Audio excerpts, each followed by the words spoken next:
There is this guy named Bob, and he's building a tax management application with an SQL table that contains a tax ID, tax name, and priority column. He may wish to design his API in such a way that if a new tax about to be added already has a tax with such name, he discards the data and sends an error JSON back to the user. Or much better, update the priority column of the tax with the recent data, while keeping the tax ID and the tax name. Either way he chooses to design this is up to him, but the later operation is called an upsert, update or insert. He may also have a column that contains an array of tags for each task. When a user tries to insert a tax whose name already exists, he updates the priority column and merges the old and the new tags.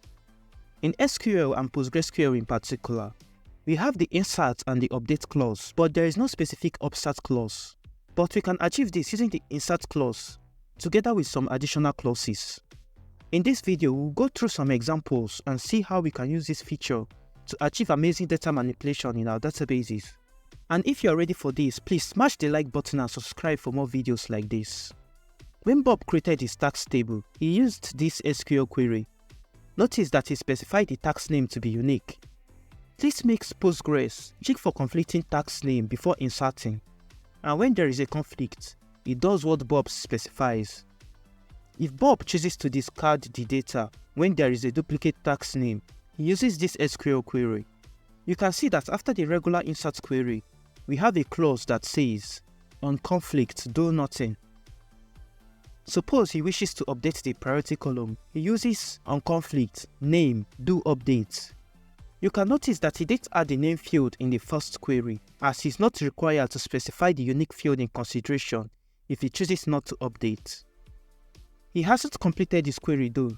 After the do update clause, he needs to specify the field he wishes to update and how he wishes to update them. He wants to update the priority column with the incoming data, but merge the old and the new tags.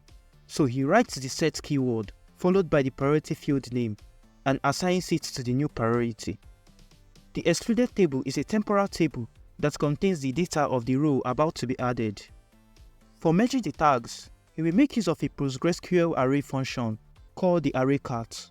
This will concatenate the arrays passed in its parameters into one array. So he adds that the tags field should be updated by concatenating the new tags and the current tags, which can be accessed by tags.tags. Now whenever a duplicate tags is added, he updates the priority to the latest and merges the tags. Thanks for joining me till the end of this video. I hope you learned something new. I would appreciate it if you give me a like and subscribe to my channel for more videos like this. Thank you and have a nice day.